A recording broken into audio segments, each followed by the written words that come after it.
Saya Profesor Budi Susilo Supanji, Guru Besar Fakultas Teknik Universitas Indonesia, akan menyampaikan bela negara bagi mahasiswa UI dari perspektif sejarah dan kekinian.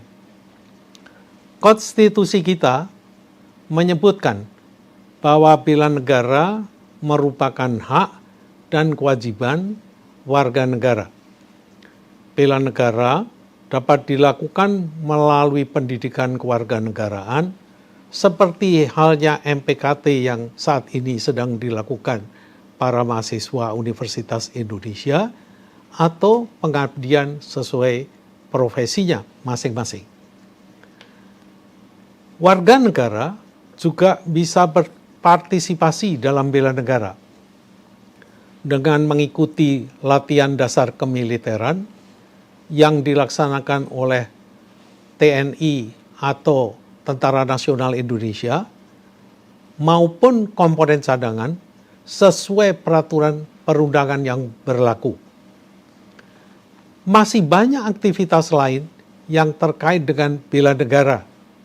Misalnya saja dengan mempertahankan prestasi dan supremasi olahraga, berjuang di kancah diplomasi, serta rela berkorban dalam berpartisipasi menanggulangi bencana alam.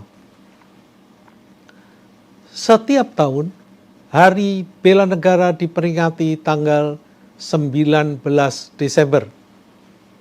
Peringatan ini terinspirasi oleh perjuangan fisik dan diplomasi dengan mengerahkan seluruh kekuatan untuk mempertahankan kemerdekaan Republik Indonesia. Pada tanggal 19 Desember 1948, Belanda menyerang ibu kota Republik Indonesia di Yogyakarta dengan kekuatan militernya. Belanda bahkan menawan Presiden Soekarno dan Wakil Presiden Muhammad Hatta. Belanda menyebut tindakan itu sebagai aksi polisionil untuk menjaga ketertiban dan ingin mengembalikan cengkeraman kekuasaan di bawah komando militer Jenderal Spoor. Bagi Indonesia, apa yang dilakukan Belanda adalah suatu agresi militer. Akan tetapi, Republik Indonesia tidak runtuh hanya karena agresi militer Belanda.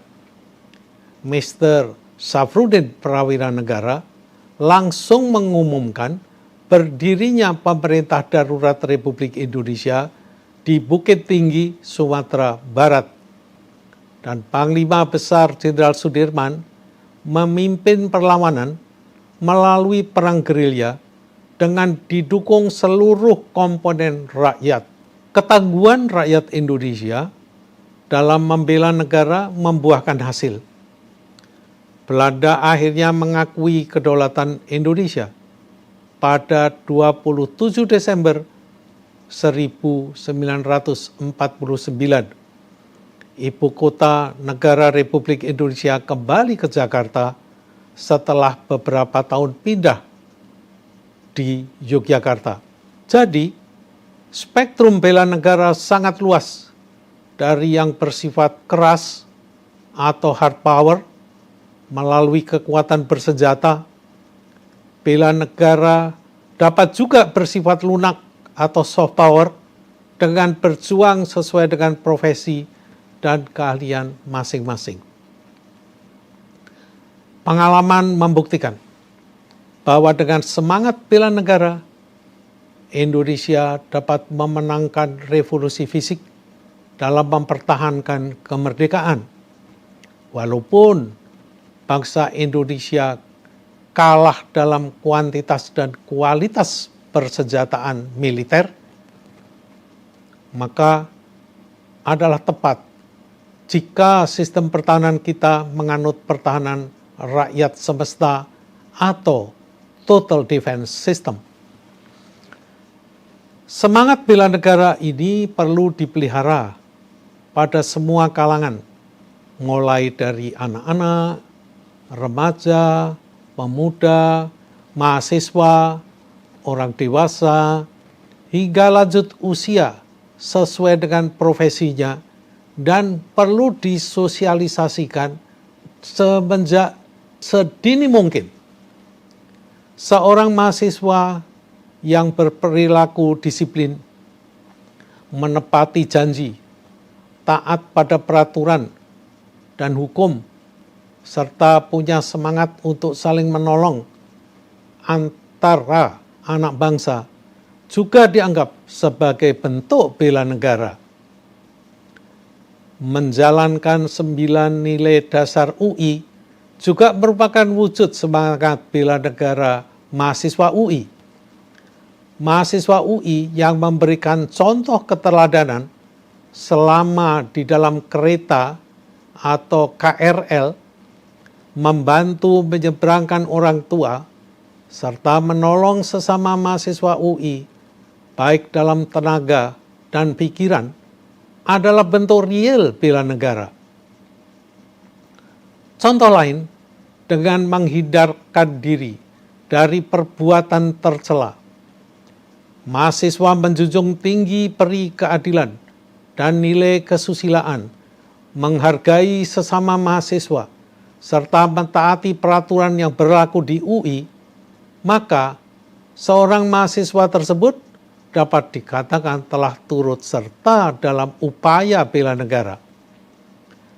Bahkan, mahasiswa UI yang telah lulus dapat menciptakan lapangan kerja baru, mengembangkan ilmu pengetahuan dan teknologi untuk membantu pemerintah dalam ketahanan pangan dan ketahanan energi yang saat ini sedang digiatkan oleh pemerintah Republik Indonesia, juga dapat dianggap mengaplikasikan nilai-nilai bela negara secara real.